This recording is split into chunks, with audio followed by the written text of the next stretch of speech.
Sentire Media. Ciao a tutti and welcome to Venice Talks, a podcast series dedicated to Venice in Italy. I'm your host, Monica Cesarato, a Venetian food and travel blogger. Join me as I share my insider knowledge to help you explore Venice at 360 degrees. In this weekly podcast, we'll dive into the heart of a city, uncovering hidden stories and connecting with the people who make Venice unique. The artisans, the writers, the fashion designers, the bloggers, the journalists, and more. Let's break free from cliché and discover the true essence of Venice, not just the monuments, but the vibrant people, the Venetians. Experience Venice the right sustainable way. You can find me on my blog at www.monicacesarato.com and across all social media platforms. Enjoy the episode and let's journey through Venice together. Hi everybody! Did Venice steal your heart? Maybe it was a gondola ride, maybe it was a killer cicchetto, or maybe it was just the Venetian magic in the air. Whatever it was, I want to hear about it. Send me a short audio message, maximum 2 minutes, and tell me what you loved about Venice. Funny, emotional, foodie, anything goes. Email it to info@monicacesarato.com or WhatsApp it over. Don't overthink it, just hit record and go. And hey, if you discover a cool place because of Venice Talks, do tell them. Spread the love and help local sponsors know we're talking about them. Last but not least, hit the subscribe button and leave a little review on your favorite podcast platform. It helps more Venice lovers find us. Can't wait to hear your voices and your Venice stories. A presto! Welcome back to Venice Talks, Season 3, Episode 12. Hi everybody and welcome back to Venice Talks. Today I'm particularly very happy because I have an amazing person. She is an amazing artist and I've been following her for God knows how many years, and I'm so happy to have on the show Judi Harvest. Judi, thank you so much. I wanted to ask you to come on the show for a long time, but didn't have the courage to do it. How are you? Thank you, Monica. I'm fine. And you, I'm very honored to be speaking with you. Thank you so much for inviting me. So, first of all, you started, must be at least 35 years now that you've been between Venice and the USA, working with your art towards the fragility of the ecosystem of Venice. Yes, am I right? Yes. More or less. My first exhibition was 1987. Oh, wow. Venice. Okay. I was a student and I was invited to have a show at Galleria Graziusi. Mm-hmm. And it was in June 1987, and it was a success. You were a baby. I was still actually in school, but the show was successful, and it basically, Venice and that exhibition convinced me to actually move to Venice from 87 to 92. But I had studied in Rome. I was at the Temple University Tyler School of Art in Rome before that. I got my bachelor's in fine arts. So my connection with Italy has been going on a while. Yeah. And I actually, was that in 87, was it the first time you actually came to Venice, or have you been before? No, I came when I was a student in Rome. And I won't even tell you that year because it's probably before you were born, but it was don't think so. I got off the train at the Ferrovia dello Stato and looked across the dome of the church across from the train station, and I said, oh my gosh, this place is fabulous. I have to live here one day. And that was like in 5 minutes after getting off the train. So it really hit me, probably like it hits a lot of people, but it was profound, and I wandered around Venice and didn't get Isn't lost. it funny how so many people experience that when they get out of a train station and they see the Church of San Simeone and they have immediately, mind-blowing experience of saying, I belong here. It is, I've interviewed so many people, and they all say, people that eventually end up living in Venice. I mean, I'm not just saying visitors. Isn't it interesting how that particular site is so, I don't know, so appealing to everybody? Yes, I mean, I think it could be that color green. I don't know, but between that and the color of the canal, it was very inviting. Now we're talking, that was in the 1970s. So less tourism. A lot has changed and nothing's changed. I mean, the dome's still there, everything else. Yeah. Oh, actually, it's very interesting. After we talk about our your art, I want to speak about this because obviously you saw the changes. I saw the changes, of course, but you as a, as a foreign coming into Venice and becoming a Venetian, because by now you're more Venetian than I am. You obviously saw the changes because in the 70s we had a lot of tourists, but I think we didn't have what we have now. And, but we'll go back to that because I want to talk about you. I don't want to talk about Venice right now. So you grew up correct me if I'm wrong, okay? Miami, you studied in Rome, you do New York, you do Venice. How did each place contribute to the artist that you are now and to the other important part that is being a beekeeper in Venice? Well, I was born in Miami, and that's already unusual because not that many people are born there. Most people move there. And being born in Miami, I spent a lot of time outdoors. I always loved bugs, insects of all kinds. I would play with them. I'd never kill insects even now. And they're an important part of my work because, I mean, honestly, I probably should have become an entomologist, but in any case, I became a beekeeper, and now I am bringing awareness and trying to save bats and all the pollinators for that matter. And then from Miami, I went to Rome. And from Rome, I came to New York. So it was like that. I think I didn't ever intend to spend the rest of my life in Miami. My whole family is still there. No one ever moved anywhere, but I really love New York and I love Venice. Both.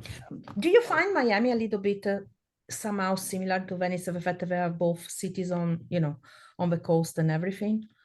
Well, they're both tourist attractions, but so is New York for that matter. New York is the number one tourist city in the United States. But the one thing that I think I have from Miami is my love of nature. I spent a lot of time outdoors. I used to build tree houses. I trained insects for pet contests in elementary Really? school. Usually won the smallest pet contest. That was no one ever competed in that category, as you can imagine. But, and you won it. I had even ant farms all around my bedroom, much to my parents' dismay. Because I was about to say, I can imagine your mom. Yeah, very happy mom. They were not crazy about this attraction because once the ant farms fell down and the whole house had to be we had to call an exterminator. And that was the end of that. So then I got a dog. But I think our childhood and the power of the place where we are as artists and all humans, and for that matter, affects the work. And so I think, I'm really good with plants. And if we fast forward to 2013, when I built the Murano honey garden, all of it led up to that because I've always wanted my art to do more than just be a visual experience, I wanted awareness. And anyway, with everything I do, there's cross-pollination. Even so as an artist, with which kind of media did you start and how did you end up in working with glass? Well, I have my master's in fine arts in painting. And with a master's in fine arts, you also do printmaking, which is what I studied in Rome at Temple University, and sculpture I studied at the New York Studio School. So I literally cross-pollinate. I think my paintings and my glass and my sculptures are really connected in a profound way because I paint the way I sculpt the way I paint, I blow glass or work with glassmasters in the same way that I paint. And most of all, I don't want to do something that's been done before. But you are definitely unique, I got to say, definitely. Well, yes. I remember the first time that I saw your work, and I cannot remember the year for No Love, No Money, but I remember exactly what it was. It was when you had the exhibition by the Church of San Style. Right. Okay. That was probably my biggest risk as an artist. I take risks all the time, life, art, whatever, but the what year was it? 2013. 2013. Okay. I can only tell you that I literally walked in and I love art. I'm a daughter of my dad is a painter. So, it kind of should rub off me. But, let's say I'm more for classical art and so on, but I walked into a VR exhibition and I was like, oh my God, I just fell in love with it. Thank you. Thank you. Yeah, That is and such I was so pleased many years later to meet you in person because I thought, oh my God, I've actually known her. Okay. So, you know, I was excited. well, Sorry, back to you. Back to you. Sorry. no, so what happened was I began after the exhibition in 87 in Venice, and I moved there. I then had to figure out how to survive in Venice, and I Oh, was of having course. shows with watercolors on the Lido at hotels, and I was painting on the beach, and I was doing Really? things. And then at a certain point, you know, I had exhibition at Galleria Santo Stefano, and other things began to happen that were, you know, bigger and more, you know, exciting than simply painting on the beach. But I still love to paint watercolors outdoors. And that's how I met Giorgio Juman on the Lido at an event I had at Villa Laguna. Okay. Of watercolors, and it was very early on. I believe it was 88, and I don't know, somehow that happened. And Giorgio said, if you ever want to work in glass, you know, come see me. So I came the next day to Murano, and I really, as an American artist, and my Italian wasn't very good then, it's a little better now. So I walked into the factory and I was knocked out. I said, oh my gosh, this is total magic. What will I ever be able to create here, and things like that. And I went and I spent some time in the summers in the Aeolian Islands, specifically Panarea and Stromboli, and I wanted to make a volcano in glass.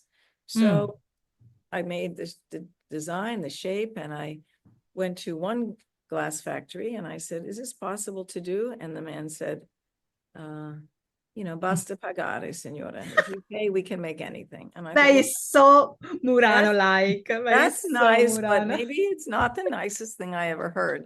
So someone said, go see Giorgio. And I said, you know, I met Giorgio. I'll go there. So I went over there. And the first thing he said to me, and I'll never forget it, and he'll tell you too, is Giuditta, non c'è niente impossibile. Nothing is impossible. And for the past 37 years, I'm still working with Giorgio and his family.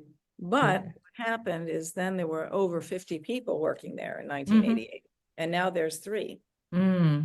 So in 2013, I had already been a beekeeper in New York City since 2006 when I heard about colony collapse disorder. And I go to work with Giorgio in Murano, and I look around and I said, they're having the same colony collapse disorder as the bees. They're both colonies of beauty on the road to extinction. Of course. So I have to save this factory and I have to save the bees. What can I do? So I can't save anything. I can bring awareness. That's the bottom line as an artist. So I asked Georgia, that field behind your factory where you have the rusting tractor and the broken glass, can I do something there? And he said, no, it's impossible. You can't do anything there. It's a mess. What are you thinking? I said, I'm thinking to make a garden. He said, well, he laughed a little bit. And he didn't say nothing's impossible, but basically he gave me a look that meant nothing was impossible. So I said, all right. He says, well, I can't have anything to do with it, but you can try. And so I tried to get a sponsor. I tried to raise funds.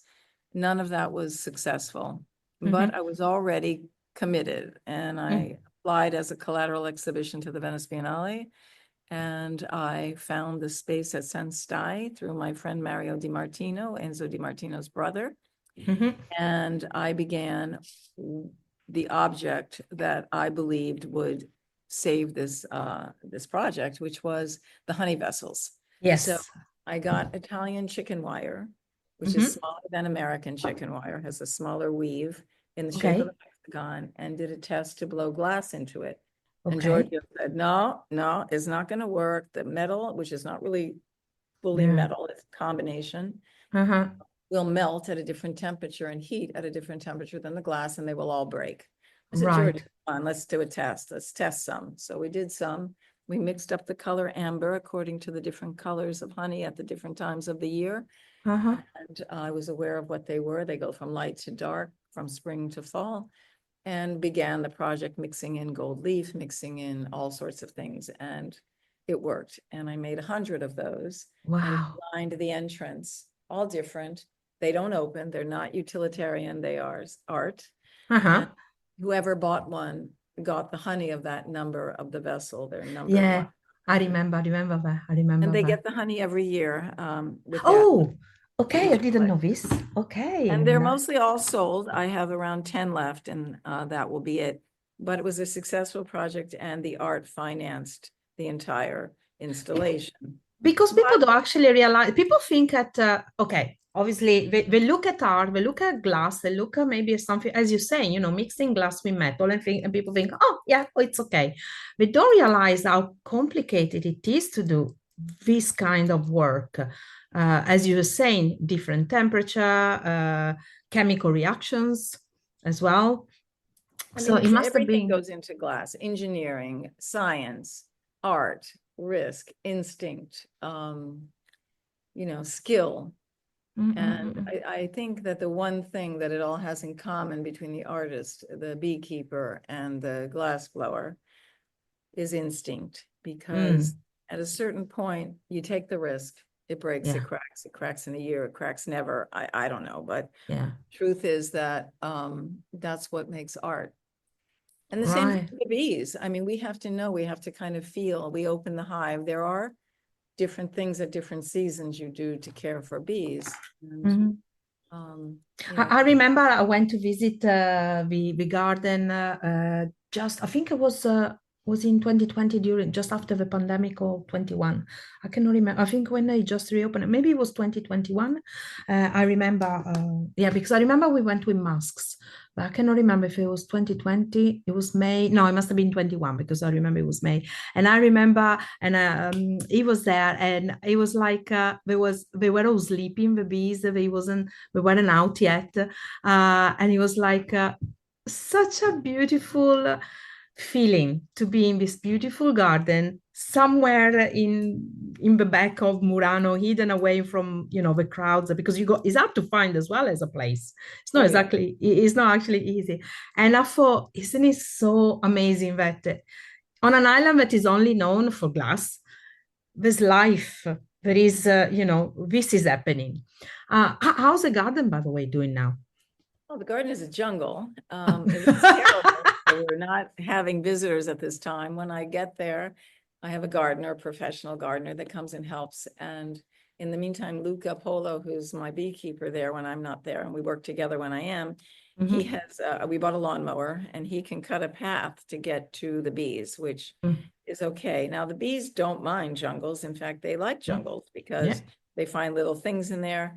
And so do the other pollinators. Birds come and will eat insects. They don't eat bees, thank goodness. And the butterflies, and everybody finds something to forage on.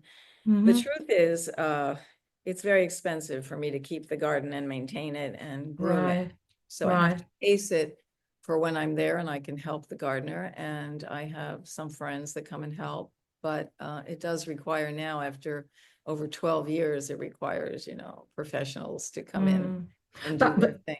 The honey that comes out from there must be amazing, because there is nothing like, I mean, I tasted honey produced in, I think it was in Sant'Erasmo, and it was amazing. Different from other honey, because you're surrounded by water, and the flowers and the herbs and the plants are lagoon plants.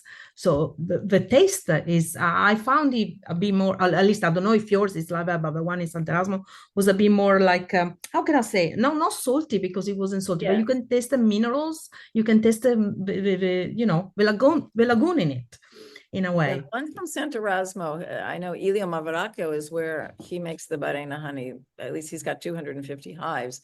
And that's where my first 4 hives came from. I bought 4 from Okay.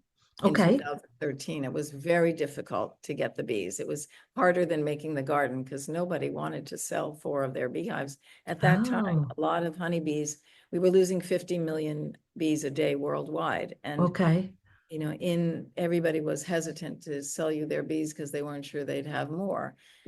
Elio finally agreed, and he's been very helpful all along. We became friends, and he's now married to Veronica, and they're lovely, lovely. And I visit them every time I'm in Venice.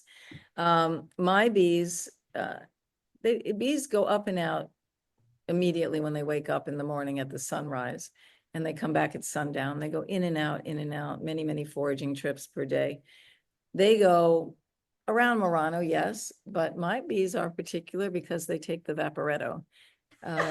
Bees do not swim. That's the only thing they can't do. They don't swim and they don't go out at night. Hey, do they pay the ticket? No, they ride outside, but the marinaio and the pilot, captain of the 4.2, they know them because one day I was on the Vaporetto and I don't like crowds. So I was standing outside by the railing and we arrived from Fondamentale to the Cimitero, and I look up on the sign Cimitero and I take a picture. And when I'm photographing with my phone, the sign, I see a bunch of bees there, like maybe 10, 15 bees.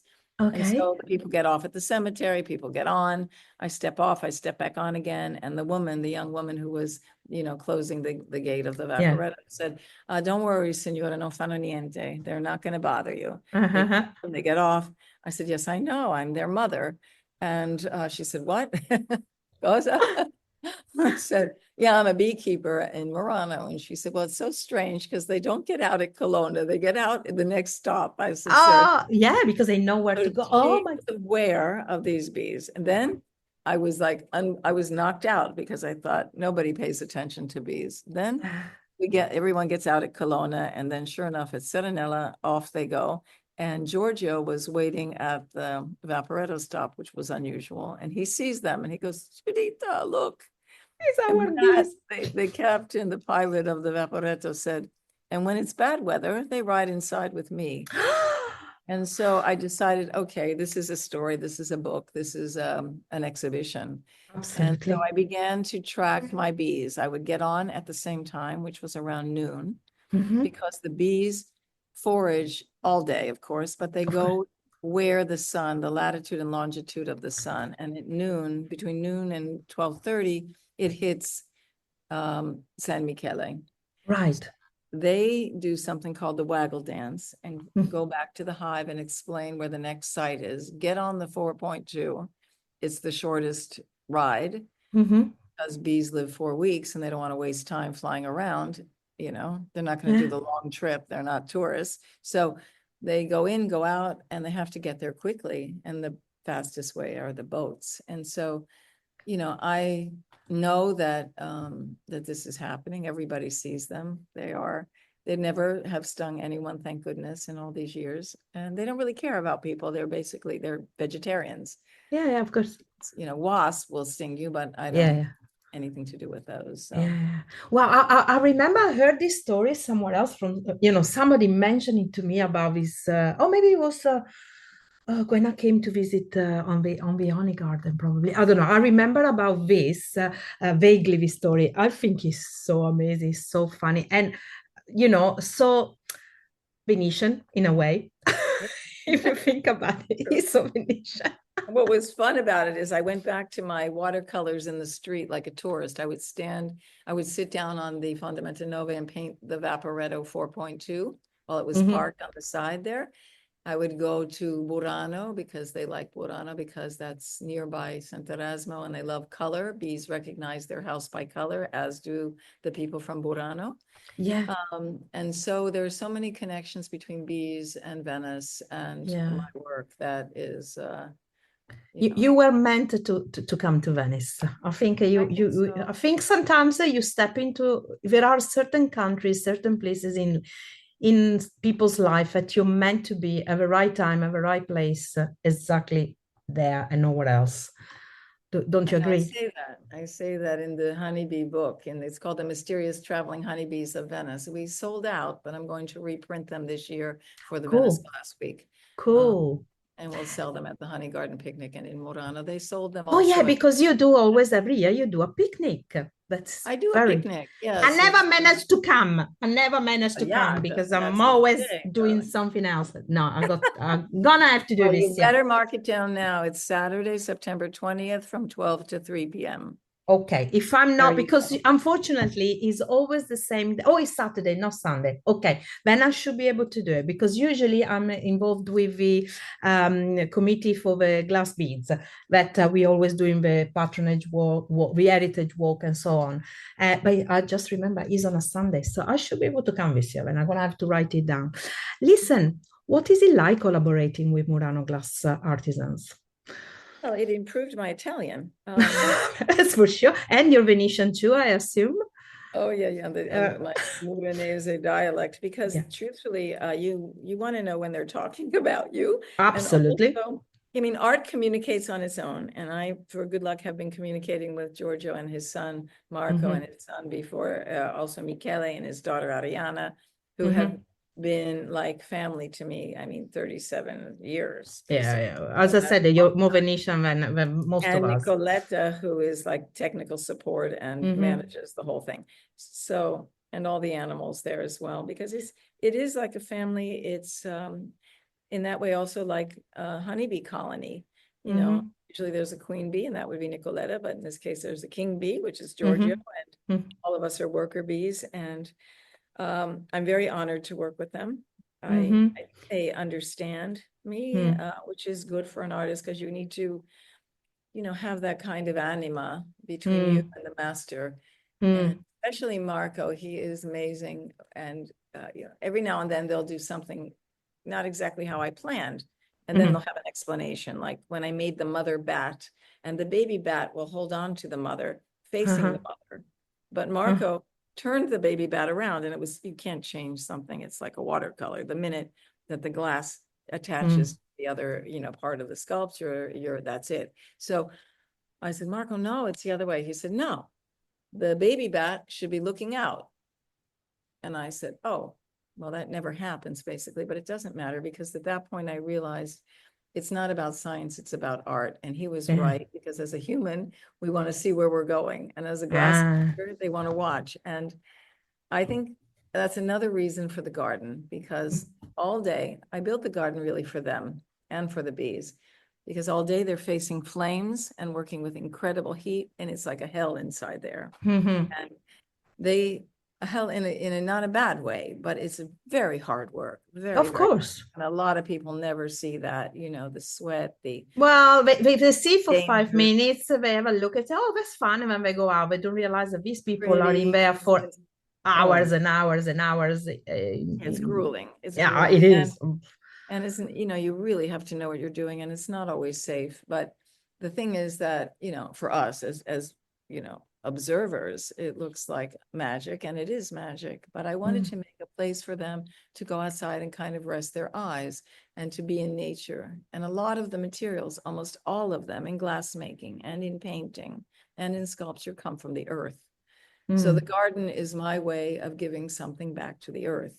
And mhm, it's reciprocal, and it mm, works. And we get a lot of pomegranates, which was the mhm. only mature tree, and that's become a symbol in my work. And right Yep. now I have an exhibition in New York at Casa Italiana. It's the Italian trade Mhm, agency, and mhm, it was curated by Paola Navoni, and she selected one of my Murano glass pillows, the red one, mhm, mhm, and one of the pomegranates for the red room. They have 3 rooms, red, white, and green. And so what happens is that the work then kind of migrates. It comes to mm. New York, it goes to the Coral Gables Museum of Art. People purchase the pillows and the honey vessels from all over the world. I have a pillow in Hong Kong and London and, Mhm. I- Chicago, and who knows where. Sometimes it's hard for me to keep track of all the kids, but that's the thing. You do something in Venice, you do something in Murano, or you do something in New York, and you don't always know where it's going to end up. But there's a lot of things in common between Venice and New York. People love them, and they inspire me, for mm, example, and many other artists as well. And mhm, then the next thing is the communication of it and the mm, reason behind it. And I think that's the main reason to make art, is to communicate something that needs communicating, like saving mhm, the pollinators or the glass masters. mm. How, since you've been coming and going to Venice for so many years, how has it impacted also you as a person, seeing Venice changing so much? And obviously, we're not talking about the way Venice looks because we know it stays the same. But the way is handled, the people, the amount of the different tourists, because it is palpable. You can touch, you can, it is so obvious. The tourists now are different. The people don't really come to see Venice. They just come to take a quick Instagram photos and off we go. As a person, you as an artist, how hard is that, to take on board? Well, it's hard, but it's not just Venice. Suffering. Venice is small and Venice is very fragile. I did a show in 2001 called Rhino-Cimento, which I compared at the Arsenale, comparing Venice to a rhinoceros. That was my first endangered species. Okay. And the reason that I did that is because I witnessed Teatro La Fenice burn down in 1996. And that was because it didn't have water around the opera house. They drained it to clean the canals while they renovated the opera house. Yeah. But that was, as we know, was a set fire. And it was the people were definitely, I think, arrested. And the opera house was rebuilt and so on. But the bottom line is rhinos can't defend themselves without a horn, and Venice can't defend itself without water. So I made glass rhinos. I compared it to the painting by Pietro Longhi from 1751 at Cavazzonico. And I called the exhibition Longing for Longhi and Rhino. So Longing for Longhi, because Longhi would have recognized what was going on then, and still is in Venice, those John Racine paintings. Then I came back to New York on September 10th, 2001, and I lived near the World Trade Center the day after the World Trade Center was attacked. Oh my God. So I was evacuated. And the first thing I thought when I saw that, and I was in my apartment and I lived on a high floor, was, oh my God, it's the end of the world. I'll never see Venice again. Wow. Of all the things to think about, I had come back the night before. I had been away 3 months, and that was the first thing that hit me. So the whole world is fragile, not just Venice. When the trade centers fell and the opera house burned down, and yes, there's tourists everywhere. And yes, there's now mass tourism everywhere because tickets are cheaper and there's Airbnbs, but we have that everywhere.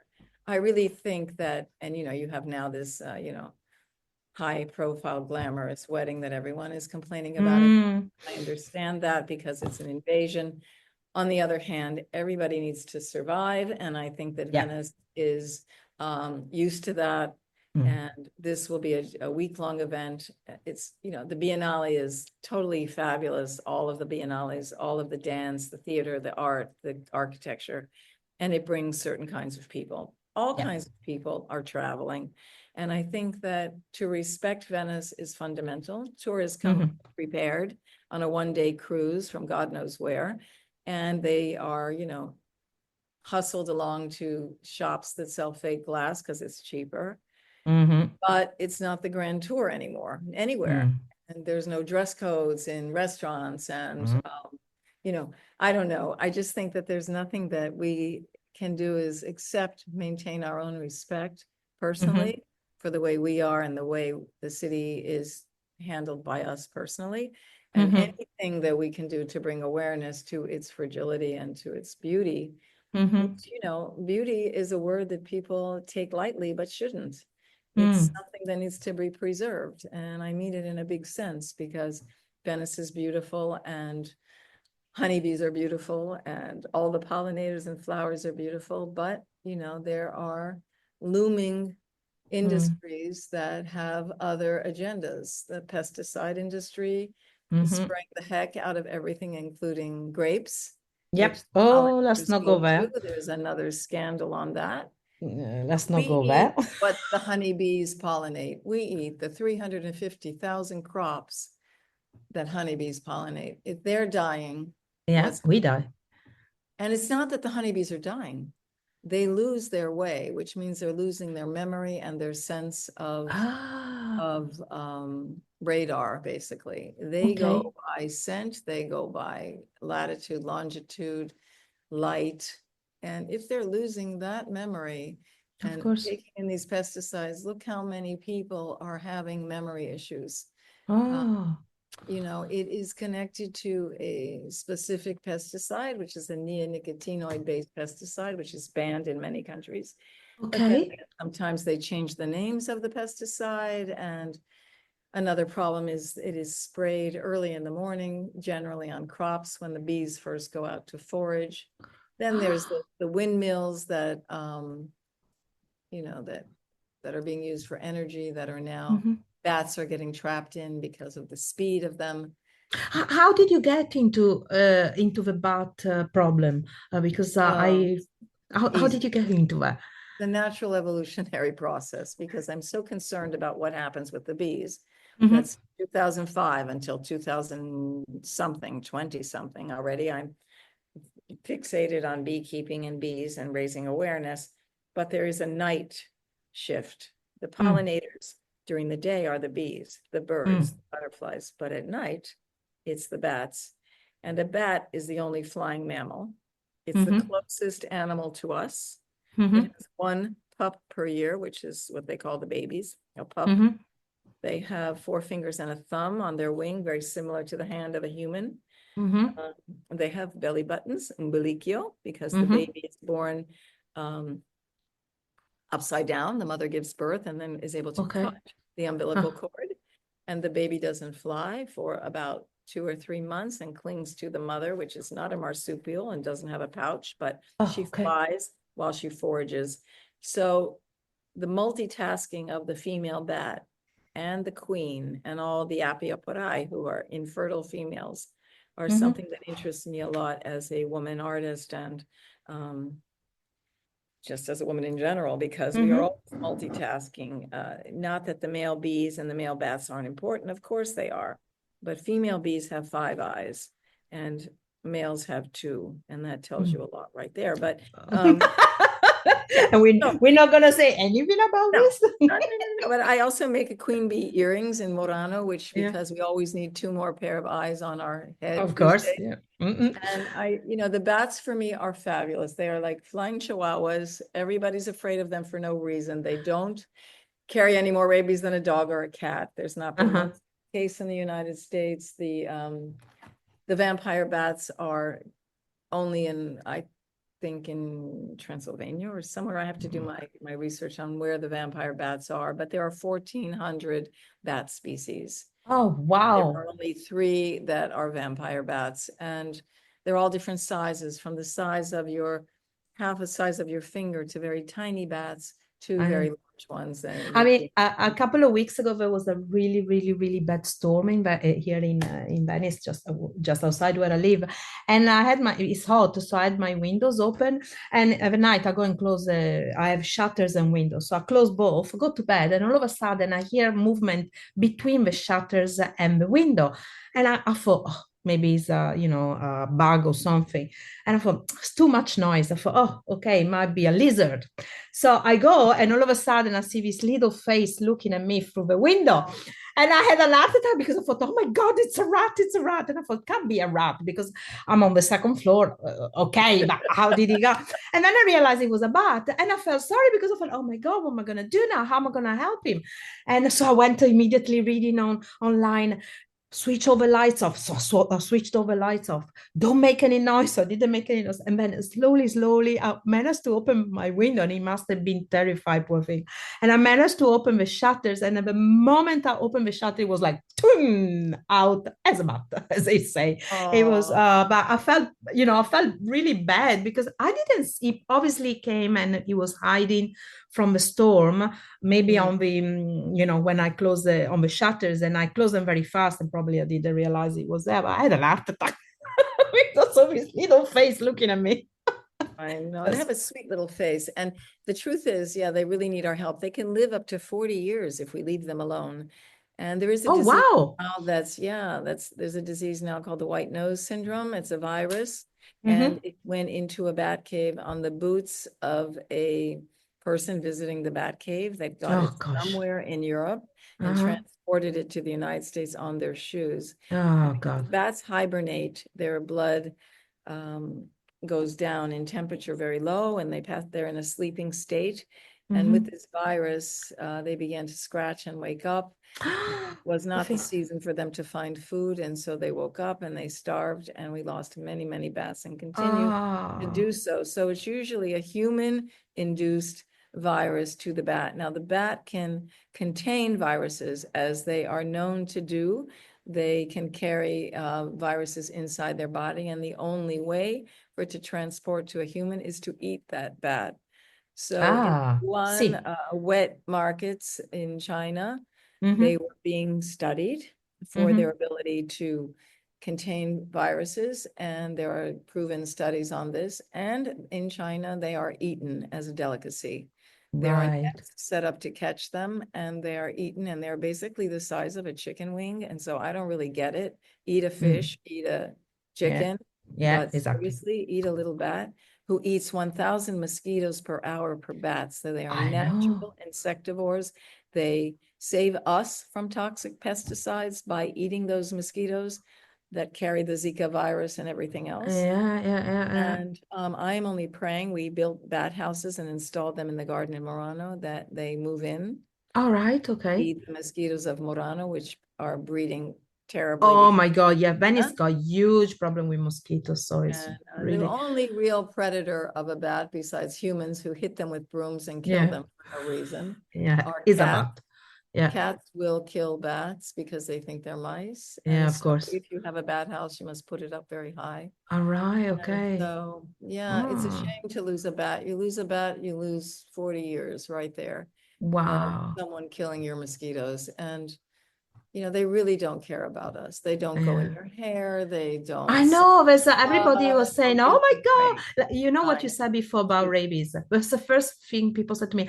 Oh my God, you were so courageous to go rabies. I didn't even think of it, to be honest with you. And then I knew the story. Dogs and you pet cats. And then I thought, and in any case, I'm terrified that I've got a phobia with mice. I really have a phobia with mice. I mean, a really, really bad phobia. So watch the movie Ratatouille. No, I didn't. I can't. I know it's a cartoon. I can't even watch that. I can't. Okay. But so when I saw the little thing, it was so funny because I thought it was a mouse.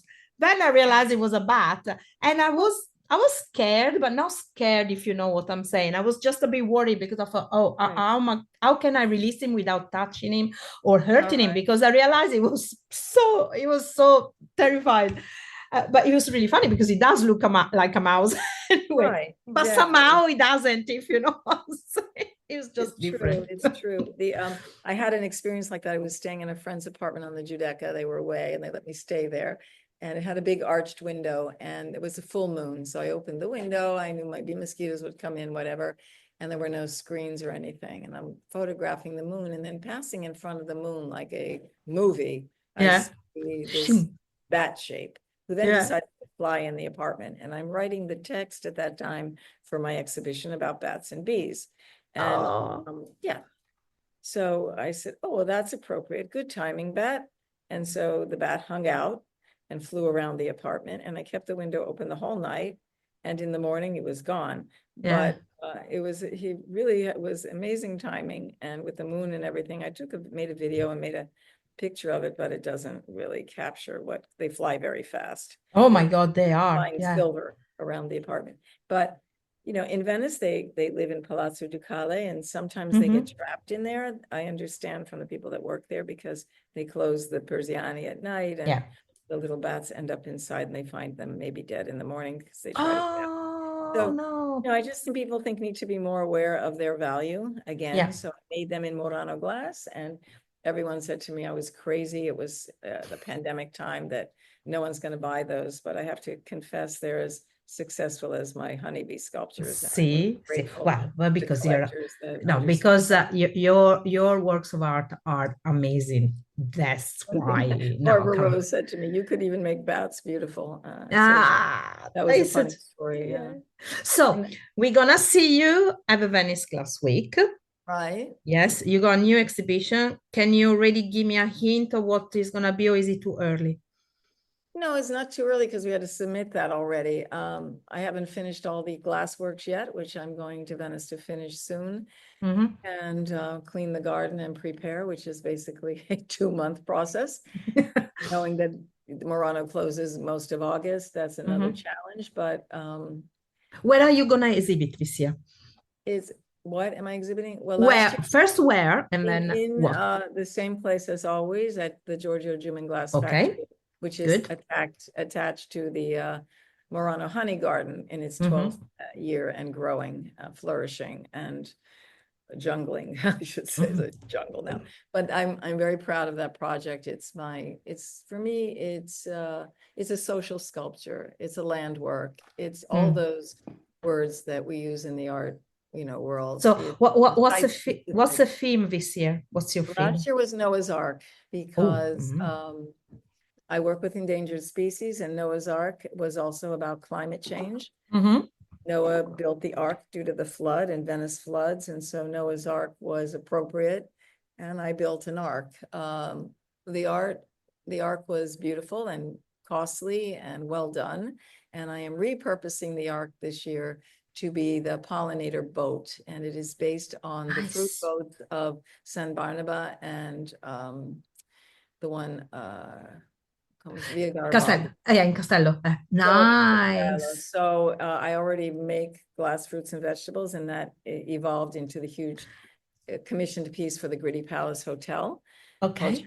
Tavola Veneziano, which I was commissioned to do in 2018, and then I remember that. 2019, and I'm very proud of that as their only permanent contemporary artwork at the Gritty.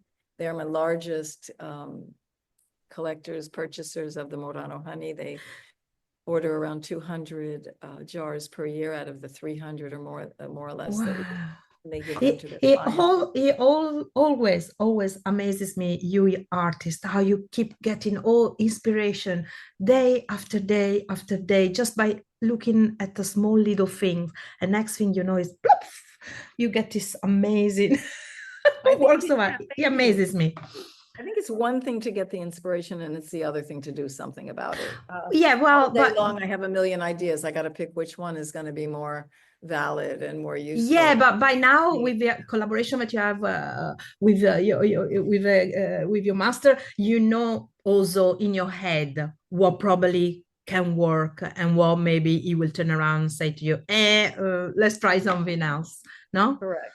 Yeah. Also, it's a long time. Everyone's getting up in years. There now are, other limitations. And I just finished a beautiful project for a magazine in New York and a foundation called Tablet Magazine, and it's the Sinai Awards. And in 2016, they featured my work, which was a gold-leafed matzah, which is the bread that's eaten at Passover. To symbolize freedom for the Jewish people from slavery in Egypt. And it's an unleavened bread. It's paneazimo. They even sell it in the ghetto. And so they featured my work, and then they asked me to design an award for 36 recipients who have made the world a freer place. So with Giorgio, we made a lost wax using the wax from the honey garden with other wax that Giorgio uses for the process, and created a lost wax glass and gold leaf matzah, actual size. And on Monday, it'll be presented at an awards ceremony at the Cipriani downtown in New York to 36 people contributed to world peace. And I'm very honored, and Giorgio is too. And I can imagine. Also made in Murano. By Paolo Rosetto, who did my Murano glass and stainless steel Buddha, and the moon sculpture, and the satellite for the Cafe Florian. So I always work locally in Venice. I work with the glassmaster, the welder. Everything is done in Venice. I told you, you're more Venetian than most of us. The only import is me, Monica. I'm the only one that comes from the outside, and you need the connection. No, you need the one that does the connection. Otherwise, it will be the usual Murano people that always stay within themselves. You know what they like. So you are the bridge.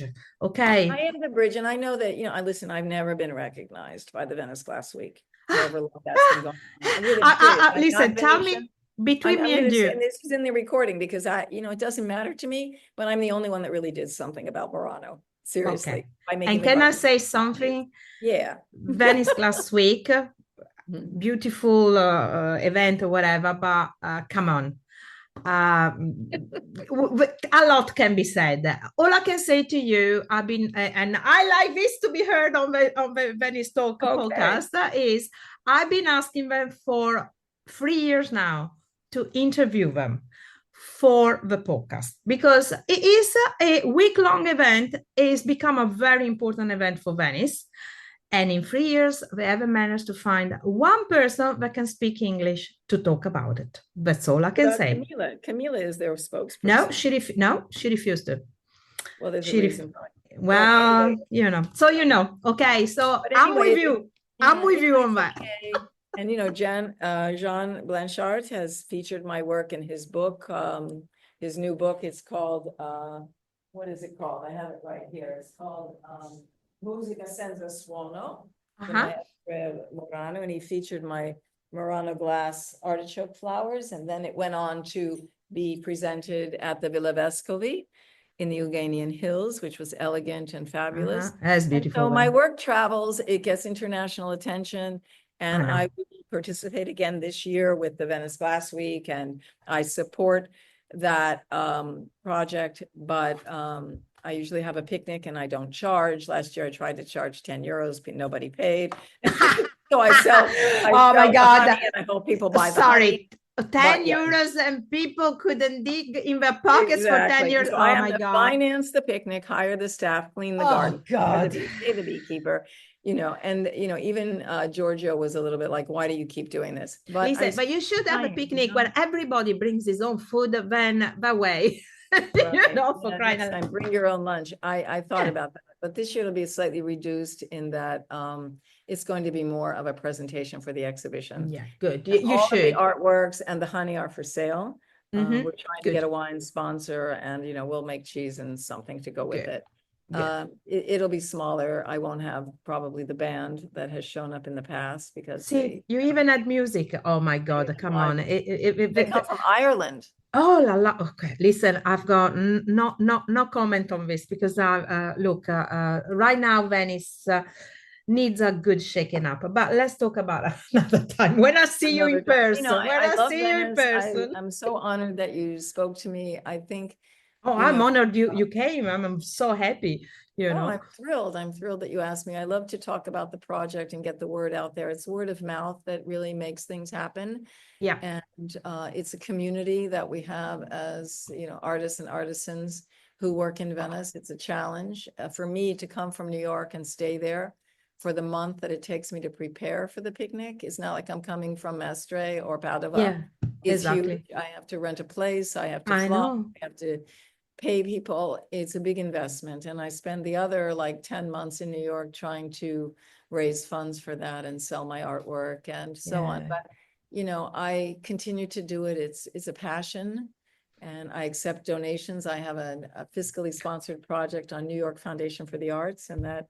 And let's remind people about your website as well, please. What's your website? Yes. My website is judiharvest.com. It's Judy with an I. And on the page, you'll find my latest sculpture in Murano glass, which is Flacco, the Eurasian eagle owl that escaped the Central Park Zoo.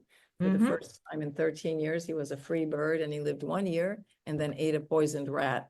Now we have Flacco's Law. So the artworks that I'm doing and other artists are doing are to bring awareness to that and raise money to get lawmakers to change the law and the pesticides that are used for rats in Central Park. Okay. So again, art is connected to bringing awareness. And of course, last weekend we held something called the Pigeon Fest on the High Line. I was a part of that, along with the Wild Bird Fund. And they raise money and awareness to pigeons, which everyone hates, but they shouldn't. Pigeons. Well, Venice, we have a love-hate relationship. It goes a long time. Okay, Judi, it was so nice talking to you. I can't wait to see you in Venice when you're coming over, and I promise I'm definitely gonna come to see your exhibition, and hopefully the big art. But even if you don't make it all nice for me, it's the same, because I saw it in a state of, let's say, kind of halfway. So I'm help us. We have garden gloves and sandwiches and snacks. Cool. We're going to do a little, clean up the garden event for people who always want to help me. And so I'm going to organize that this year. Nice. Okay. Let me know if I'm free. I'm And definitely then, coming. and take a look at the website and give me your thoughts on that. And this year's exhibition is called the Pollinator Boat. Okay. And they can find all the information on your website. Judi, you can find it on the website. Thank you so much. I know we've gone over a little bit here. Oh, don't worry. It's okay. I'm pretty sure people are happy. Thank you so much, and speak to you soon. Next time, do the video and I'll show you my studio in New York. Well, I'm working on that, how to go from just audio to video. I'm working on that because a lot of people are asking. So the problem is people cannot come on their pajamas anymore when we're doing this. Why not? Well, trust me, a lot of people go like, no. Okay, thank you again, and speak to you soon. Dear. Be well, ciao, cara. Ciao. Thank you. Thank you so much, Judi, for the lovely chat. You can find Judi at www.judiharvest.com, and don't forget to hit the subscribe button and to leave a review on whichever platform you're following us on. Ciao. Thank you again for listening. Venice Talks podcast is a production of Sentire Media, created, produced and hosted by me, Monica Cesarato. Follow Venice Talks wherever you get your podcast, and if you want to book a food tour or a cooking experience with me, you can find me over at www.monicacesarato.com and on all social medias with the handle at Monica Cesarato, where you can follow my adventures around Venice. And don't forget, if you love this episode, please rate it and leave a review. It's very much appreciated.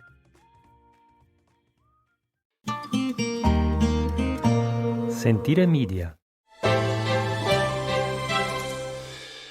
Hey, podcast producers and show hosts. Do you want to join a podcast network that celebrates all things Italian? At Sentire Media, we understand the allure of Italy and its unique culture. Our devoted team of hosts and producers are all driven by their shared passion for Italy.